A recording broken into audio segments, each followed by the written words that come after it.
छोड़ दी है। भाई रूमित ठाकुर, मदन ठाकुर, दीपक चौहान, ये सभी हमारे साथी गिरफ्तार हैं। उनके साथ 14 लड़के गिरफ्तार हैं और 120 के खिलाफ FIR की गई है। जयराम ठाकुर ने पहले आश्वासन दिया था, उन्होंने कहा था कि हम सामान्य वर्ग आयोग का गठन करेंगे, लेकिन उसमें इतनी खामियां थी कि वह मान्य नहीं था हम लोगों को। इसलिए हमारे युवाओं ने 16 मार्च को फिर आंदोलन किया और उस आंदोलन के तहत हुआ क्या, उन लोगों को गिरफ्तार किया गया। सिर्फ ये बताया गया कि आपकी मात्र गिरफ्तारी है, लेकिन उनके पास ये बात का कोई भी प्रमाण नहीं था कि किस बात की गिरफ्तारी है। लेकिन हुआ क्या, एक धोखा हुआ। उन लोगों को दूसरे जिले की पुलिस ने गिरफ्तार करके पुनः जेल भेज दिया। ये हमारे साथ में पूरे राज्यों में, पूरे देश में सवर्णों के साथ जो अन्याय हो रहा है। धर्मशाला पुलिस ने अभी उनको गिरफ्तार किया है, पहले शिमला में किया था, लेकिन शिमला से उन्हें फिर धर्मशाला में गिरफ्तार कर लिया गया। और अभी पता चला है कि सोलन पुलिस भी उनके खिलाफ कार्रवाई के लिए तत्पर हो रही है। हमारा नाहन भी पुलिस भी उन पे कुछ धाराएं लगाने के लिए सोच रही है। हमारा मकसद यह है कि आज हम जंतर मंतर पर इस बात का प्रदर्शन कर रहे हैं कि राष्ट्रपति और प्रधानमंत्री जी को ज्ञापन दे करके कि आखिर ये भेदभाव हम लोगों के साथ में ही क्यों है। धरना प्रदर्शन तो कोई भी जाति, कोई भी वर्ग, कोई भी धर्म करता है इस देश में। हमारे लोगों ने, खासकर सवर्ण युवाओं ने जब धरना प्रदर्शन किया तो इसका इस तरह से एक साजिश के तहत उन लोगों की गिरफ्तारी क्यों, आखिर उनका दोष क्या है। सिर्फ एक सवर्ण आयोग की मांग हम कर रहे हैं। हमारा पूरे देश में आंदोलन चल रहा है सवर्ण आयोग की मांग पर। इसी मांग को लेकर के हिमाचल में एक प्रदर्शन चल रहा था, लाखों की भीड़ वहां मौजूद थी। वहां का बच्चा बच्चा इस बात को कह रहा है कि सवर्ण आयोग कोई भी नाजायज मांग नहीं है, क्योंकि जिस तरह से देश में अन्य आयोग हैं, OBC आयोग है, अल्पसंख्यक आयोग है, दलित वर्ग के आयोग, SC/ST आयोग है, फिर एक जनरल कास्ट के लिए आयोग क्यों नहीं हो सकता इस देश में। क्या हमारे बच्चों को शिक्षा, रोजगार और उसके लिए कोई जरूरत नहीं होती क्या उनके ऊपर कोई भी कोचिंग की फीस की इत्यादि की कोई भी जरूरत नहीं है क्या उन लोगों को। हमारे बच्चों की मांग को ठुकरा दिया जाता है, जैसे कि हम लोग जन्म से ही अमीर पैदा होते हैं। आरक्षण मांगों को नहीं ध्यान में रखा जाता है तो आगे क्या है? देखिए, ये आज हमने पहले कह दिया, ये सांकेतिक धरना प्रदर्शन था और ज्ञापन दिया गया है मात्र।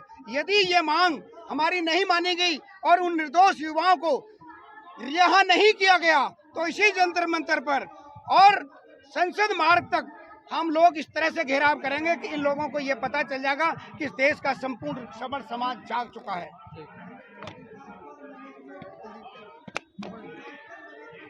नमस्कार दोस्तों, मैं हूं कामनी, स्वागत करती हूं आपका अपने चैनल में। दिल्ली के जंतर मंतर पर आपको लेकर आ चुके हैं। कुलदीप तोमर जी यहां पर मौजूद है। वर्षों से लगातार स्वर्ण आयोग की मांग को लेकर स्वर्ण समाज जो है समय समय पर देश के विभिन्न राज्यों सहित दिल्ली के जंतर मंतर पर भी प्रदर्शन आयोजित करता रहता है, जो कि उसमें उसकी मांगे हैं। कहा जा रहा है कि जिस प्रकार से हिमाचल में एक कार्यक्रम आयोजित किया गया जहाँ पर स्वर्ण आयोग की मांग को लेकर यहाँ पर रूमित ठाकुर, मदन ठाकुर, दीपक चौहान और अन्य क्रांतिकारियों को जो है गिरफ्तार कर लिया गया है। कुलदीप तोमर जी हमारे साथ में यहाँ पर मौजूद है। आइए इनसे बात करते हैं और जानते हैं कि आखिरकार मुद्दा क्या है।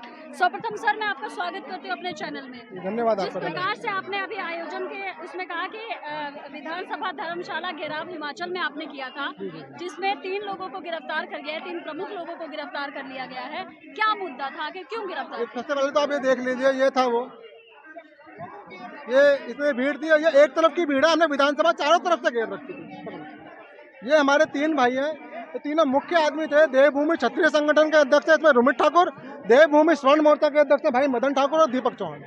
अब मुद्दा था हमारे अधिकारों का। हम क्या इस देश में अपने अधिकारों की बात उठाना गलत है? नहीं। हर समाज को, हर जाति धर्म को, हर बच्चे को, हर बुजुर्ग को, हर औरत को अपने लिए न्याय के लड़ने के लिए एक आज़ादी मिली हुई है। हमारे देश का संविधान हमें देता है, तो हमने भी अपने संविधान को ध्यान में रखा। ऐसे तो नहीं गिरफ्तार किया होगा ना? बता रहा हूँ आपको, हमने स्वर्ण आयोग की मांग करी थी। इसको चलते हम 25 दिन पैदल पूरे हिमाचल प्रदेश के गांव-गांव घूमे, शहरों में गए हैं और नंगे पैर थे हम, हमारे पैरों में छाले पड़ गए थे। उसके बाद 1 लाख से ऊपर की संख्या में स्वर्ण इकट्ठा हुआ और उन्होंने विधानसभा का घेराव करा, धर्मशाला विधानसभा का। उसके बाद जयराम ठाकुर जी ने हमारे से बातचीत करी। उसी टाइम वो सदन में जाके उन्होंने बोला कि 15 मार्च तक सारे कानून पारित करके मैं स्वर्ण आयोग आपको दे दूंगा। उन्होंने एक संवैधानिक बयान दिया था, हमारे साथ प्रेस कॉन्फ्रेंस भी करी थी, हमें लेटर भी दिया था। आप उसका यूट्यूब वगैरह पे ये उनका इंटरव्यू चल भी रहा था। लेकिन उसके बाद भी इस सरकार ने हमारे को धोखे में रखा। हमारे खिलाफ उन्होंने कोई कानून पास नहीं करा था, ना हमें सवर्ण आयोग दिया। और जो छोटा मोटा उन्होंने एक सामान्य वर्ग आयोग लिखा था, उसके अंदर इन्होंने जो कानून बनाया था वो किसी भी तरीके से हमारे हित का नहीं था। कुलदीप सर, जिस प्रकार से अलग अलग जातियां अपने अपने लिए आयोग की मांग कर रही है, इस प्रकार से तो देश का विघटन होगा, देश टूट जाएगा। आप फिर से चाहते हो कि तो स्वर्ण आयोग भी बन जाए? आप ये बताइए, इस संसार के जो लोग हैं वो हमेशा एक रहेंगे ना, तो ये जो फूट डालने वाले लोग हैं कौन? आप मुझे बताइए, अगर मैं स्वर्ण जाति में पैदा हुआ हूँ तो इसमें मेरा दोष बताइए। भगवान का बनाया हुआ काम है, भगवान ने मुझे स्वर्ण जाति में पैदा करा। अगर मुझे किसी दलित के घर में पैदा करता तो मुझे अपनी कानून बनाया था वो किसी भी तरीके से हमारे हित का नहीं था। कुलदीप सर, जिस प्रकार से अलग अलग जातियां अपने अपने लिए आयोग की मांग कर रही है, इस प्रकार से तो देश का विघटन होगा, देश टूट जाएगा। आप फिर से चाहते हो कि तो स्वर्ण आयोग भी बन जाए? आप ये बताइए, इस संसार के जो लोग हैं वो हमेशा एक रहेंगे ना, तो ये जो फूट डालने वाले लोग हैं कौन? आप मुझे बताइए, अगर मैं स्वर्ण जाति में पैदा हुआ हूँ तो इसमें मेरा दोष बताइए। भगवान का बनाया हुआ काम है, भगवान ने मुझे स्वर्ण जाति में पैदा करा। अगर मुझे किसी दलित के घर में पैदा करता तो मुझे अपनी माता पिता पे बहुत ज्यादा गर्व होता। आप इस चीज को नहीं मानते कि वर्षों से आपकी जातियों ने दलित समाज पर अत्याचार किए हैं? बिल्कुल नहीं मानते। अच्छा चलो ठीक है, आप कह रहे हो ना, अगर पिताजी ने कोई अपराध करा है क्या कानून उसको उसके बेटे की सजा देने का अधिकार रखता है? आप मुझे ये बता दीजिए बस। अगर पिताजी ने कोई अपराध करा है तो क्या उसके बच्चे को सजा दोगे आप? तो हमें सजा किस लिए दे रहे हो आप कहते हो आज के टाइम में जियो। हमने अपने आप को इस देश के संविधान के हिसाब से मोड़ लिया। इस देश के संविधान को हम सबसे ज्यादा इज्जत करते हैं। राष्ट्र की एकता, अखंडता, एकजुटता और समरसता को बनाए रखने के लिए स्वर्ण समाज की क्या भूमिका रही है? स्वर्ण समाज की भूमिका यही रही है, धन दौलत जमीनें संपत्ति सब कुछ दान कर दिया तो हिंदुस्तान को अखंड भारत बनाने के लिए। अब भी अगर इन तीनों सहित विभिन्न प्रकार के क्रांतिकारियों को रिहा नहीं किया जाता है तो क्या आगामी योजना होगी आप लोगों की? पूरे हिंदुस्तान में एक जन सैलाब उठेगा।